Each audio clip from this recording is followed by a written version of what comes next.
Here we go. Okay, so we should be live. This is Brice Hancock from Mile High Continuing Care, and Sarah Zubrin, the Chief Clinical Officer of Mile High Continuing Care, and we're here with Dave Kelly from AiRCare Healthcare. Is that how do you guys keep changing the name? How do you pronounce it? How do you say it? AiRCare Health. AiRCare Health. All right.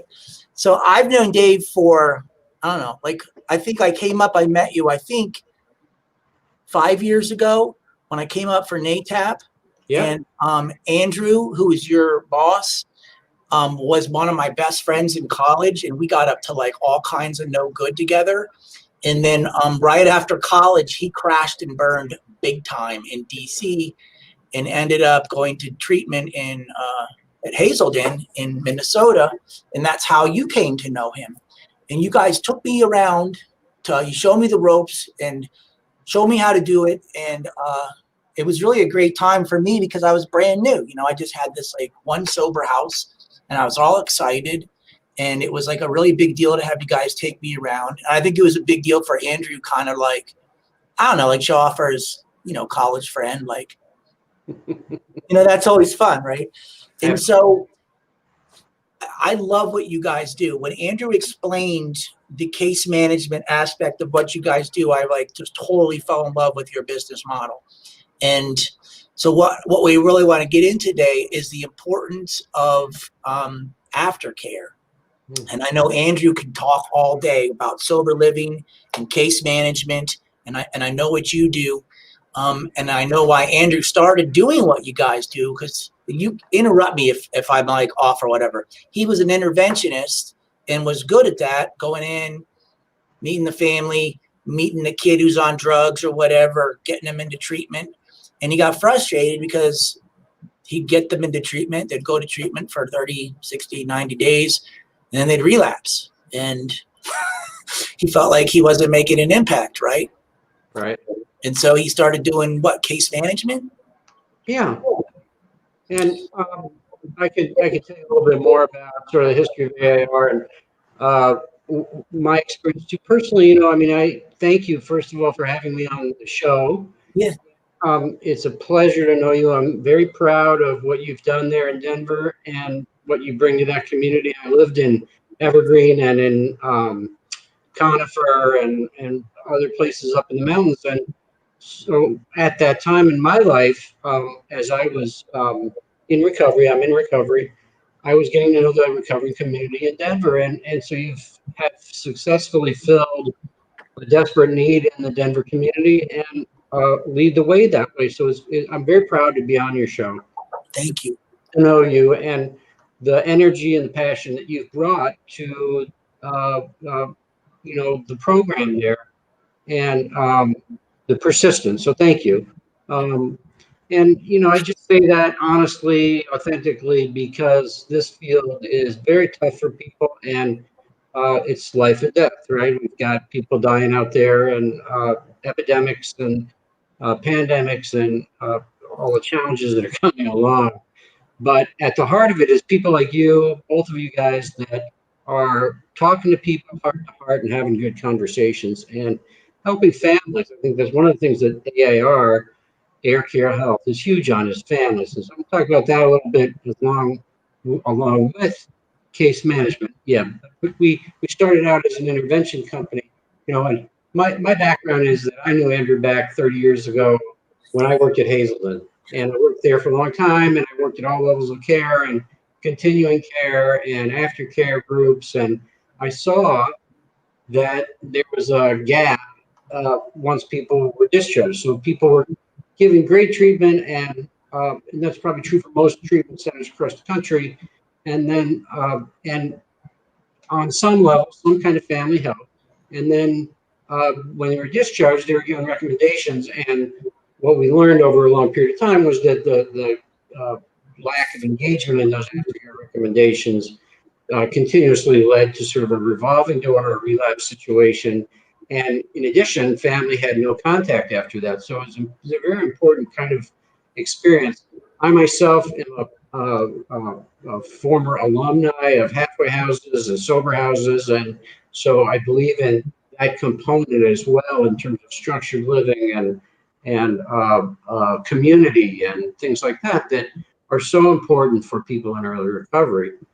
Uh, so AIR started out with just doing interventions, and they were doing, they had 16 interventionists when I joined the team, and they were all over the country and doing this.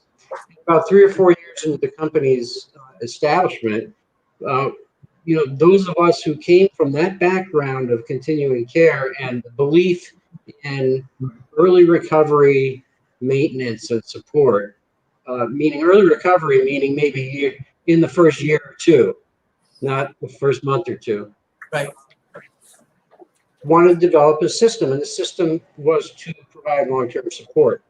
And we call that clinical case management.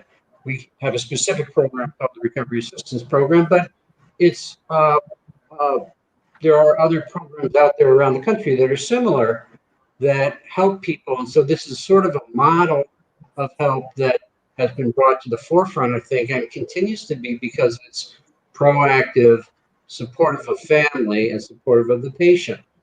And so we started ours in 2005, and it was based on a model that uh, uh, came out of uh, what, so to back up, for the last 2 years of my time at Hazelden, I managed the inpatient assessment program, which was mainly comprised population-wise of pilots and doctors and attorneys and people who really didn't want to be there, and people who had been sort of caught or reported and had to go through an assessment program. But organizationally for themselves, their employers automatically enrolled them or required them to be monitored for a period of about 5 years.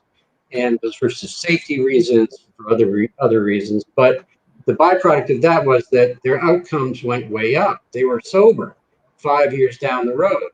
And they had a lot of mixed feelings about it. The patients, of course, because who wants to make a commitment to a 5-year program when you're 3 days sober or, whatever. But, and commitment is like a dirty word too with recovery, right? Commitment, responsibility, accountability, all those kinds of things. It's like we spend our lives basically evading the truth and having double lives and, really struggling with honesty and those kinds of things and living transparently in a community. So knowing that that's the solution, we had to come up with some kind of system, and our system was this program.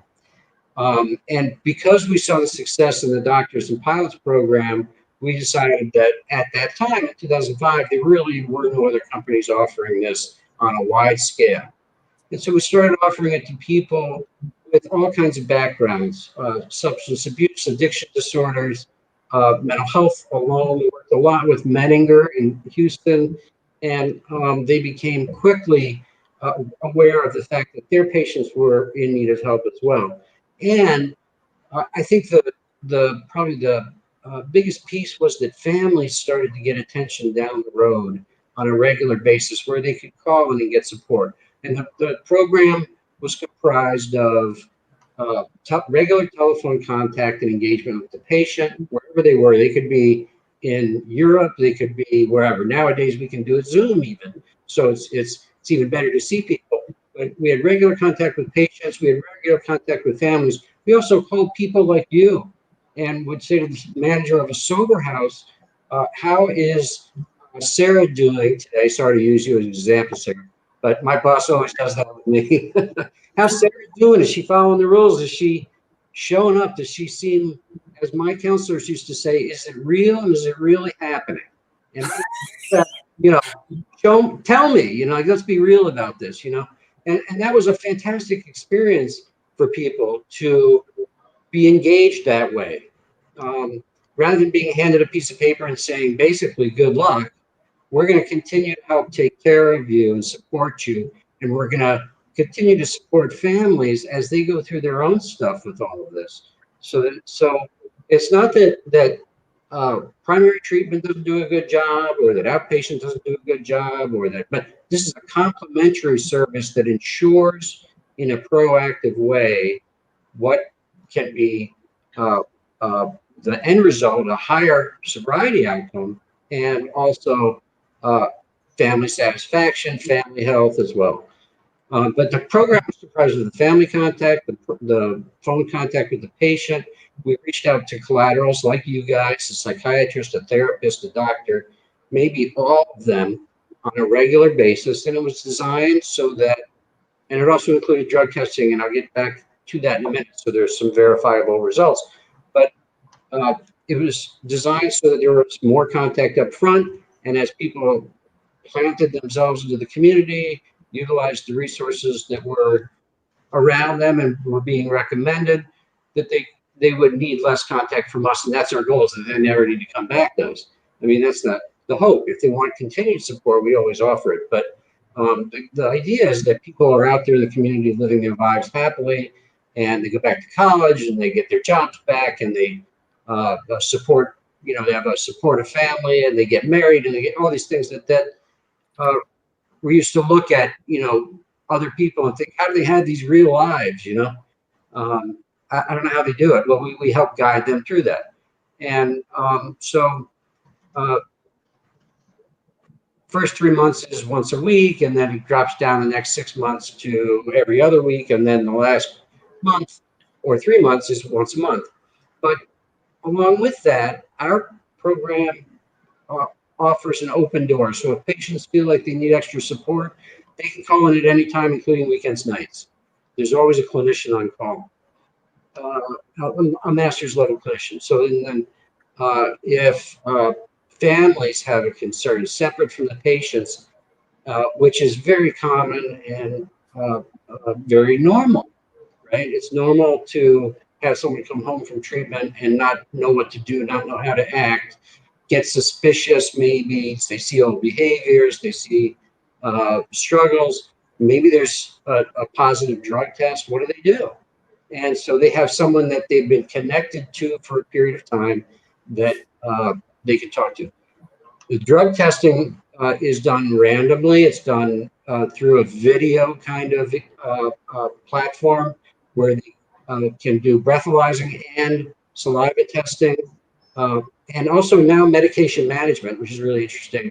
So we work with a company where we get instantaneous results. Their results are, the tests are triggered, like you get notified like on LinkedIn or Facebook, and that it's time to take a test. You have a window to take the test, and then we get the results.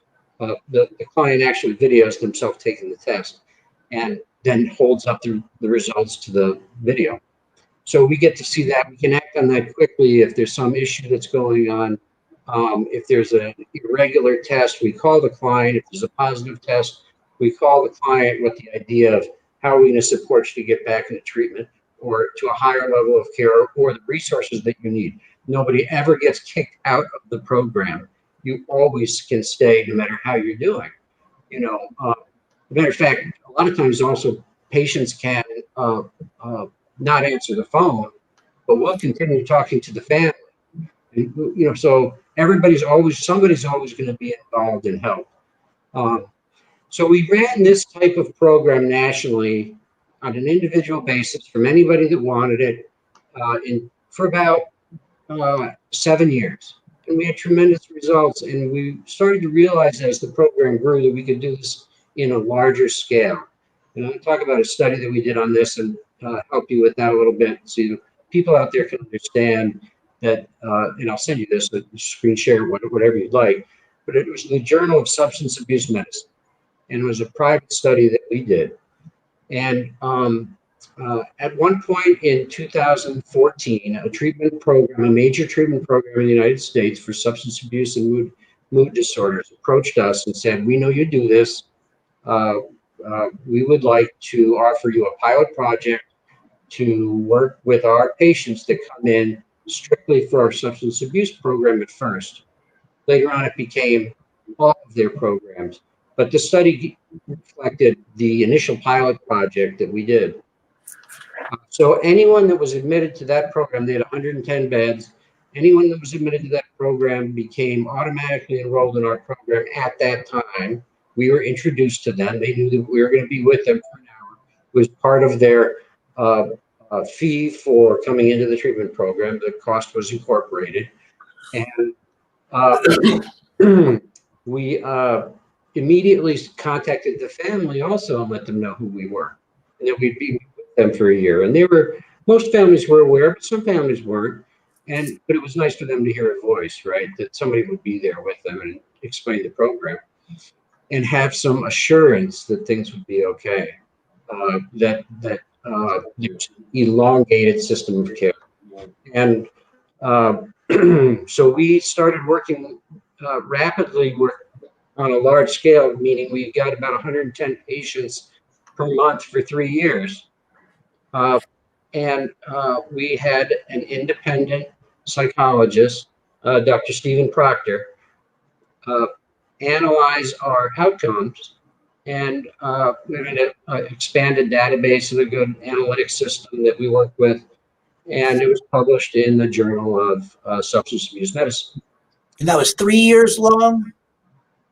Yeah, the pilot project was about a year. And then when they saw the success, they expanded it to their entire program. So the substance abuse article in the journal study was for the initial 385 patients that went through that were a part of the program. And so the study would not include people that were just for mental health disorders, but addiction. And at that time was really our specialty at that time. And I would say all of our clinicians have probably similar backgrounds to you, Sarah, in the sense that they are high achievers, well educated, and have good experience with working with clients, and looking for complementary good solutions. So as a result of the study, I'm just going to pull this up so I'm not,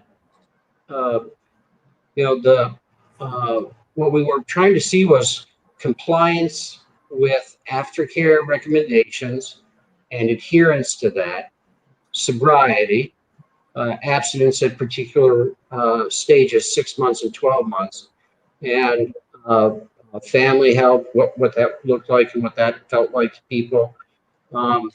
And so it's tremendously successful. I'm going to tell you the percentages here, if I can get this back on the right screen. Here we go. So one of the things we found was that throughout the program was that the first week or two of post-discharge was key. That if people, family and patient, engaged our system as they were directed to in the first week, made contact, had a phone call, those kinds of things, that and there was a high level of that participation. There were 83% of the families and individuals together participating. But the quality of life after 12 months was 90% successful, meaning they're just happy with that. Continuous abstinence at 6 months was, hold on to your hats. Are you ready for this? Yeah. 91.8%.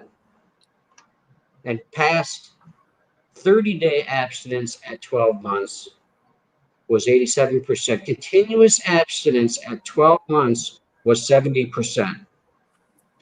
So, I'm a former long-time traditional treatment worker who had my eyes open to this. And I thought, well, no wonder everybody keeps coming back through treatment. They don't have this continuous engagement.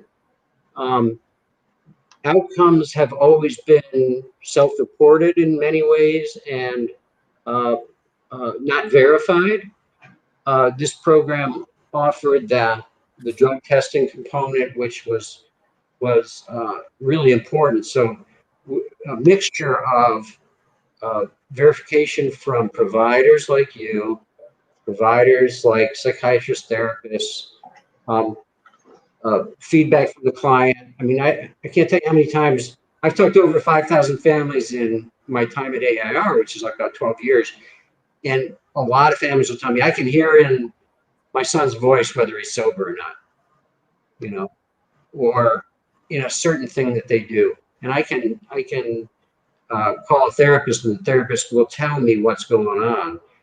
We don't delve into what's being said in therapy necessarily, or we may even reach out to sponsors and be talking to sponsors about what's happening, but we're not asking about what happens in the fourth and fifth step. We're asking about, are they showing up? Are they authentic, real with you? Going to meetings, are they doing any service work? Are they doing the things that we all want people to do?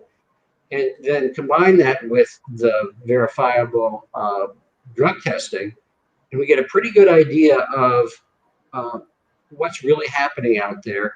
And then, being very old school, I'm gonna admit that, it's sort of like, do I hear gratitude from people? Do I hear these spiritual principles that we all, uh, uh, we look at people a long time in the program, or people that have that thing, that light inside, that spirit that's awakened. Do we see that? Do we hear that? So we look for those things too. Our case managers, as they're going through the program, there's hope for everyone. We believe anybody can stay sober at any time, right? But we look at recovery through rose-colored glasses. And what we want is authenticity. So we don't want people to just be the AA poster child, or the perfectionist who is just doing everything right necessarily, even though they may be doing everything right. But how are you feeling? Are you being real? How's your life going? And so we're not therapists, but we're doing supportive counseling. And the combination of that with everything else seems to be working pretty well. Well enough that we've been able to scale up on even a larger basis to organizations and institutions covering thousands and thousands of lives. At the same time that we continue to offer this to individuals in any community around the country. So the other part about this that's interesting is that families so the cost of our program is $7,000 for the year. Sometimes families will go, oh my God, I can't do that, and that's totally understandable, and we get that. Money is money, especially at this time during the pandemic. But in a proactive way, we're really going to stop let's spend another $30,000 or $40,000 or $50,000. Let's try something different that's going to be more cost effective, that also includes family. And I can't emphasize enough how important having family is. And then to flip the screen a little bit, it has been very interesting to hear feedback from folks like you guys that we work with, partners in this program, to give you information that you may not have. Because the idea of telehealth is not new to us, or Zoom or whatever. We've been doing this since 2005, right? What we found out, and what we knew through a Blue Cross Blue Health study, was that people will often disclose more over the phone than they will in person.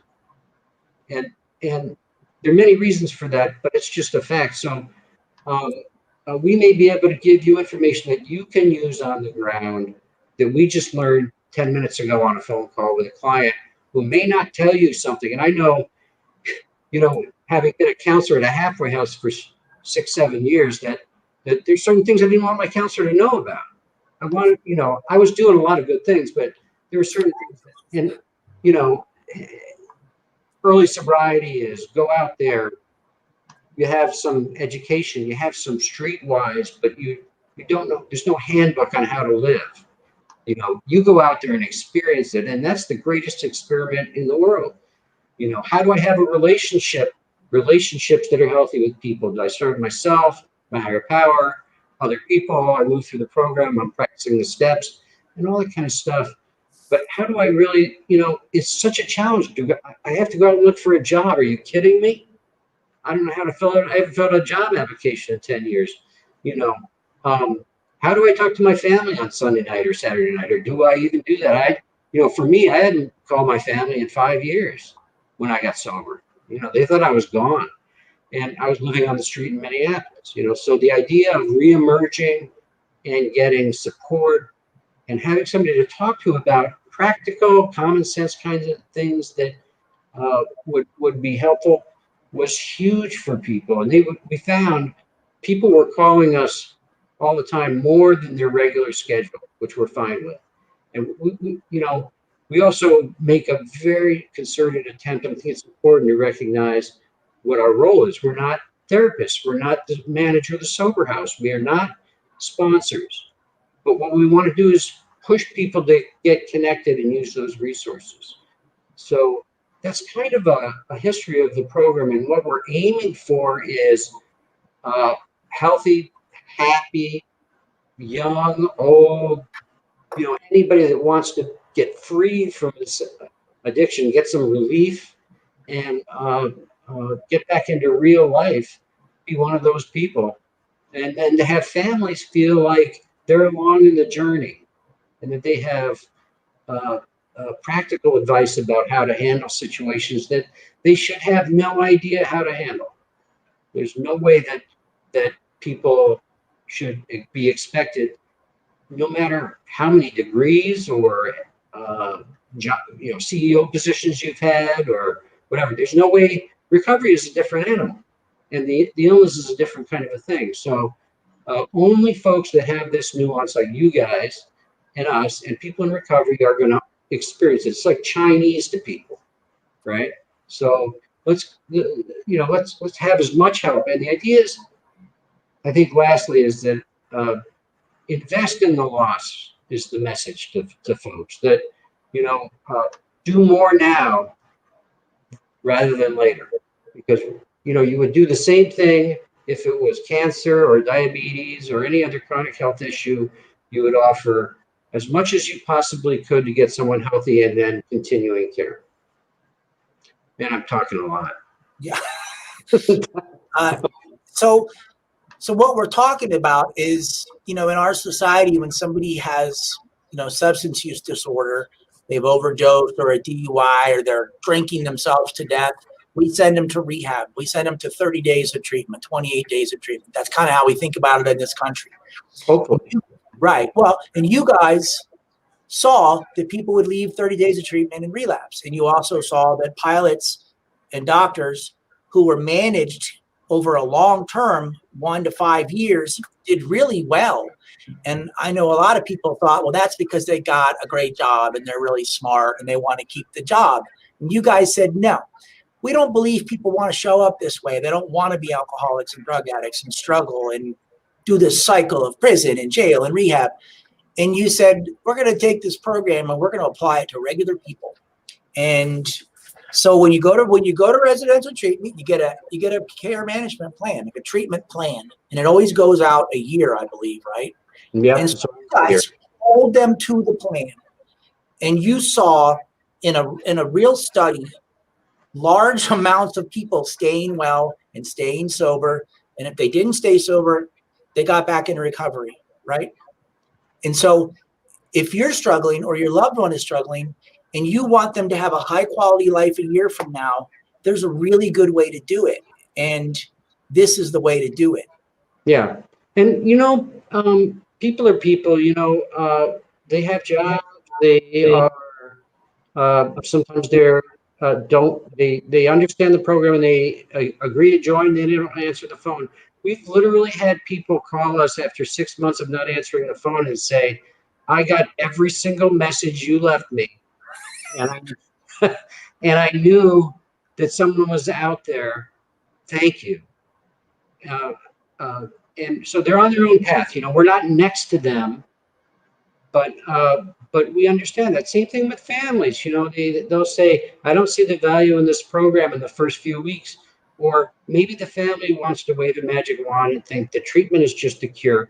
I can't tell you how many times I've heard that he went to this place and it didn't work for him. Uh, all those kinds of things. Well, it's just like if you go to the doctor and he says, take this medication for your diabetes or something, and then you walk out the door and you don't take it, you're not going to get well. And our society, we hope, can start to look at chronic illness, behavioral health, so addiction specific and mental health issues together, or mental health issues alone, or any chronic illness, or even just stress or anxiety or any difficult situation, that there can be a different model that isn't going to break the bank, but it also can be used in conjunction with really good intensive levels of care or the right level of care for people. So there are many times when we might have someone who relapses after 3 months, and we'll refer them into a sober house to get back on their feet, but with a little more structured care rather than, the seventh or eighth treatment, uh, which is ridiculous in our minds. We actually recommend we have patients that, when I used to work at Hazelden, would say, I could give the lecture that this guy is giving. Right. And we hear those patients, right? And Yeah. intellectually, they know that. They probably do a better job than me. Right. But But they're not staying sober. right, but it's so tricky personally to translate that into our own recovery experience.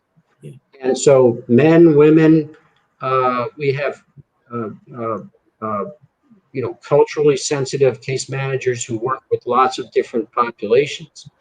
Uh, this program can fit anybody. I'm a firm believer in that, and help uh, any family as well. So just sometimes that phone feels like 1,000 pounds. You just don't want to pick it up. It's very tough. Some some evenings after I work, I don't want to go to my meeting. I'm tired. I used to go up to the mountain club there in Conifer, uh, Kings Mountain, and uh, I worked in Lakewood, and all I wanted to do was go home, right?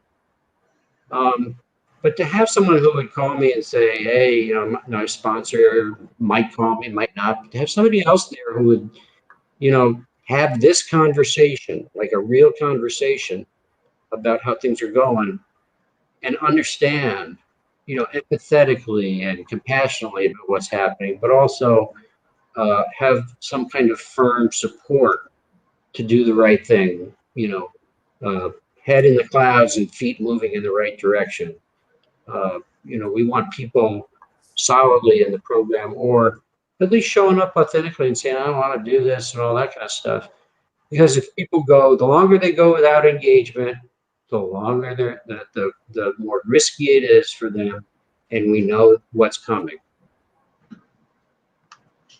Yeah, and I think, one of the reasons we see success, you see success, is exactly that, just this long-term engagement and being present for folks, and this whole idea of my recovery is individualized.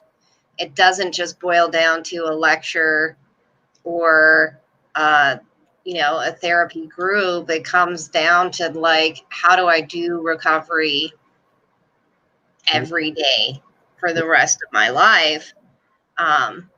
And that's exactly what you guys have gotten right, is how do I help people do recovery for the rest of their life? Mm-hmm.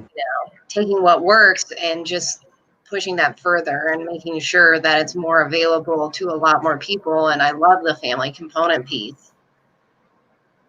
Yeah, because it's sad. When I talk to families and they tell me their loved one's been through treatment 3 times, but they went to the family program once and they never attended an Al-Anon meeting, and or make excuses about why they can't. And so this does offer a component that's about ease of access for people. Again, we don't want to replace an Al-Anon sponsor, but we're going to be giving Al-Anon advice to the parents or to family. And we might recommend to them, for every family that comes into our program, they develop a family plan with us. And it's not about Brice and it's not about Sarah, it's about them.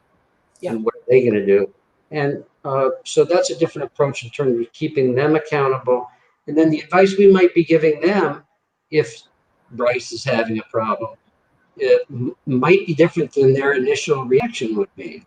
It might be to circle the wagons and let's create more crisis out of the crisis, which is what we don't want. So, what we would do is maybe have a conference call with everybody. We might include the partners that we're working with or have been working with, and seeing what is the best thing to do next.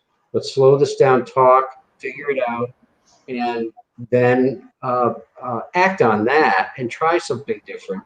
But yeah, Sarah, you're so right. The family component is the most hard to measure in terms of happiness. But like I could share a story about a person whose husband entered our program from a well-known program in uh, uh, uh, California, and they actually lived in Ohio. And the gentleman that got out of the program continuously relapsed, and we continuously reached out to him. And his wife really struggled with what to do. Do I allow him to come home? Do we get divorced? Where am I at with all this?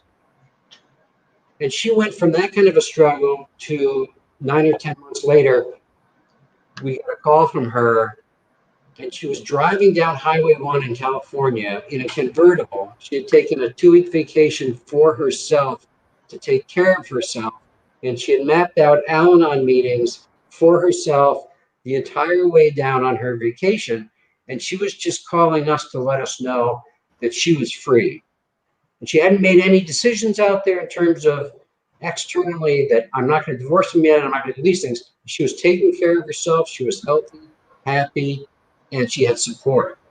And it wasn't going to be just endless treatment. So I think that's the kind of solution we're looking for and that we're most happy about is when we get those calls, we know it's working. Yeah. So again, being a product of sober living and halfway house stuff, I can tell you, I know those programs work. I know your program works. Yeah. As professionals, we all kind of scratch our heads, what are we doing wrong? But, we learn and we fix things, and we have a solid base. You guys have a solid base about what you're doing. Right. And we added a year-long program just recently for this, this whole thing has influenced the way I think about recovery and the way I think about actually helping people with my business. It's got to be a long-term thing. We have to engage them in community and fellowship. And if they have real mental health issues or trauma, okay, let's get that dealt with, right? But like in a timely fashion. You're not going to take care of that in 28 days.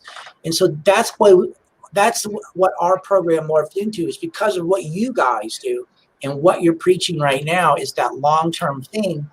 That's the fastest way to get people well. It doesn't sound like it. It sounds like 30 days is much faster. It's not, because the statistics show that you continue to relapse and struggle. The fastest way is to commit to something long-term. Because by the end of the year, you're not doing group 5 times a week. You know what I mean? You're living your life. It's minimal oversight and accountability. And that's the goal. I don't want people to stay here forever. Mm-hmm. I mean, not that I don't love them or whatever, but I want them to go out and make their own impact on the world, right? I love all alcoholics and chemically dependent people. I prefer them sober, but I love them all because they're like me. I get that. Right. I remember personal story doing a 4th and 5th step in my first treatment, and oh God, it was kind of a interesting experience. And then going into the halfway house, and about 5 months later doing another one, and what I got out of that was that I really hadn't changed at all. I was better at hiding it, and I was still managing my recovery, and I wasn't being authentic with people the way that we learn how to be. But recovery, it takes time. One of my counselors used to say to me, David, I wish you a very slow recovery, which was not what I wanted to hear, but it was exactly what I needed, was to go through the process and in real time and make real connections with people. And so that's the spirit of what I think you guys are doing, which is so fantastic, where people build relationships and friendships and reconnect with their families. And, it doesn't always work out that way in our program, but probably not yours, but that's what we're looking for. And I think the long-term engagement, like you said, Sarah, is key. It takes time. They used to say to me, you're a baby in your first 3 years of recovery. It made me feel horrible. Right. But I was like 21 going on 14 or 12 emotionally. So it takes time to learn how to be in our own skin, learn how to ask for help, learn how to, uh, be responsible, have a budget. Are you kidding me? All those kinds of things. So it's, pay back money. I mean, so the men's process, all these things that take time, but all the while you're building a strong foundation, and the foundation lasts the rest of your life. The other good thing is that once you get all this information given to you, it changes your life, right? It's kind of ruined the using in some ways, and that's always you know, it's a spiritual awakening that may take a while to get activated, but it happens. Right on, Dave. Well, you're awesome. I love AIR. I love Andrew. Love what you guys do. Likewise, it's always great to spend time with you. I wish I was there in Denver with you guys. I miss it terribly, my drive and all that kind of stuff. But it was a fabulous experience out there. There's great AA out there, great meetings, and so pleasure talking to you. And I really appreciate you having me on the show. Thank you. Thank you. Thanks, Good Sarah. information. Guys, keep rocking and rolling. Yeah, you too. All right. See you later.